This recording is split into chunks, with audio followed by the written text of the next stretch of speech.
और बच्चों, कैसे हो? ठीक हो? बहुत दिन से तुम लोग को कुछ कहानियाँ नहीं सुनाया, सोचे एक कहानी सुना दे, कुछ मोटिवेट करें तुम लोग को। ये नहीं कि मोटिवेट तुम लोग कर रहे हैं, थोड़े से 2 महीने से सब लोग घर में हैं, घर में रहते रहते, और कंडीशन भी हम देख रहे हैं सबकी अच्छी नहीं है बेटा। कुछ लोग ठीक हैं, कुछ लोग नहीं ठीक हैं, तो घबराने की ज़रूरत नहीं है बेटा, एकदम घबराने की ज़रूरत नहीं है। और एक कहानी सुनाते हैं, बहुत अच्छा कहानी लगा, लॉकडाउन को लेकर एक कहानी मुझे मिला। एक मंदिर था, तो मंदिर में एक पुजारी थे।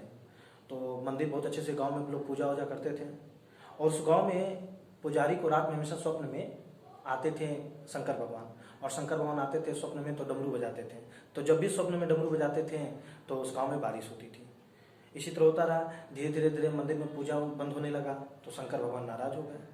तो उस पुजारी के सपने में आए और कहें कि मैं 12 वर्षों तक अब डमरू नहीं बजाऊंगा, यानी 12 वर्षों तक अब बारिश इस गांव में नहीं होगी। ये गांव वालों की सजा है।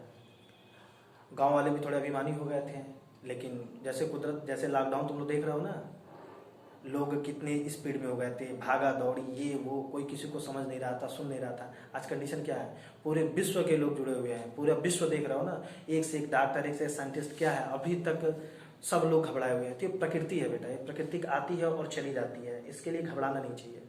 तो शंकर भगवान ने कह दिया कि 12 वर्ष तक बारिश नहीं होगी। अब यह सुनकर गांव के कुछ लोग विचलित हुए, लेकिन लोग कहें अरे कोई बात नहीं, पुजारी के कहने से क्या होता नहीं होता है। लेकिन सही में 1 साल बारिश नहीं हुई, लोग वेट किए, 2 साल बारिश नहीं हुई। धीरे धीरे लोग पलायन करने लगे गांव से, पेड़ सूखने लगे, जानवर प्यासे रहने लगे, नदियां सूखने लगी।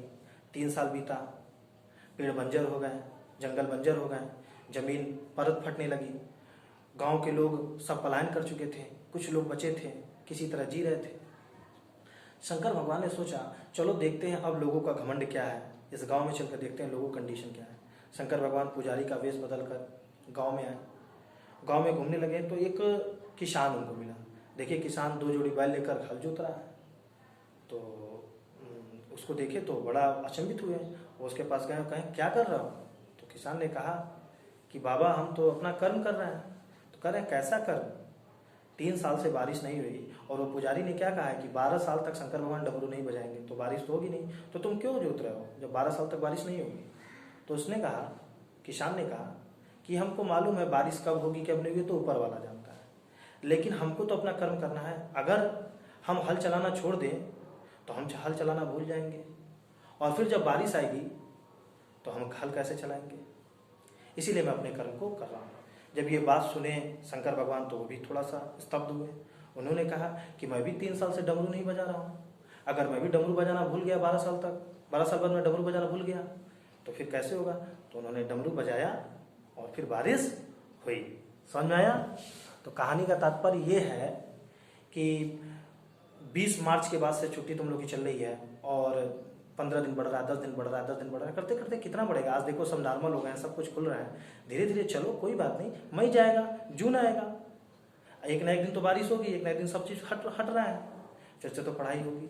लेकिन जो अपने कर्म को भूल जाएगा वो पीछे हो जाएगा बेटा, बाहर हो जाएगा। ठीक है? और घबराना नहीं है बेटा, क्योंकि देखो एक बहुत अच्छी चीज़ थी कि समस्या उतनी बड़ी नहीं होती जितना हम उन्हें मान लेते हैं।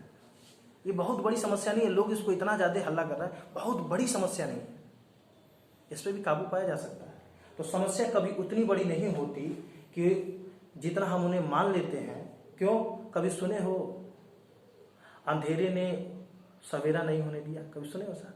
तो अंधेरा है, सवेरा आएगा, कॉन्फिडेंस रहो। और तुम लोग थोड़ा सा सही रहो, क्योंकि देखो तुम लोग भी अपने परिवार से जुड़े हो। अगर तुम लोग हिम्मत हारोगे, तुम लोग कमजोर बनोगे, सबको एक साथ लेकर, जो भी कंडीशन है, चाहे वो 1 महीने की कंडीशन है, चाहे 10 महीने की कंडीशन, जैसे भी है उसके साथ जियो, और बस जल्द ही कुछ ही दिनों में सब सही होने वाला है, फिर सब चीज नॉर्मल हो जाएगा बेटा। ठीक है ना? तो एक लाइन तुम लोग सुना देते हैं, ठीक है ना? सुन लो। पानी में पत्थर मत फेंको, इसे कोई और भी पीता है। पानी में पत्थर मत फेंको, सुना चुके हैं, पानी में पत्थर मत फेंको, इसे कोई और भी पीता है। जिंदगी जीना है तो मुस्कुरा कर जियो, क्योंकि तुम्हें देख कर भी कोई जीता है। ठीक है बेटा? घबराना नहीं है, जैसी कंडीशन है सबसे हो जाएगी, देख रहे हो ना, कोई एकदम घबराने की जरूरत नहीं है बेटा, सब भगवान सही कर देंगे, सबकी स्थिति सही हो जाएगी। बस ऊपर वाले का नाम लो और अपने कर्म को ईमानदारी से करते रहो। देखो हम भी कर रहे हैं, हम भी तो तुम लोग के साथ जुड़े हुए थे, 2 महीने से हम भी बैठे हुए हैं। हम सुबह शाम तक पढ़ाते रहते थे, 100-150 बच्चों से जुड़े रहते थे। लेकिन क्या करें घबरा कर, अगर हम हिम्मत हार जाएंगे तो फिर क्या होगा। लेकिन नहीं, फिर अभी देखो जून से सब चीज़ खुलेंगे, जुलाई से सारी वैकेंसी आएंगी, फिर हम लोग लड़ेंगे और देखना 4-5 महीने में सब अच्छे हो जाएंगे। ठीक है, एकदम घबराना नहीं बेटा, ठीक है ना। तो मैं तुम लोग के साथ हूँ। हाँ, काम दे रहा हूँ तुम लोग को, वीडियो दे रहा हूँ, सब उसको ध्यान दो। कल देखते हैं, पंचायती राज तुम लोग को भेजते हैं, ठीक है ना। और सब बढ़िया है, खुश रहो। और कैसे कह दो कि थक गया हूँ मैं, ना जाने किस किस का हौसला हूँ मैं। ठीक है बेटे, जाओ खुश रहो।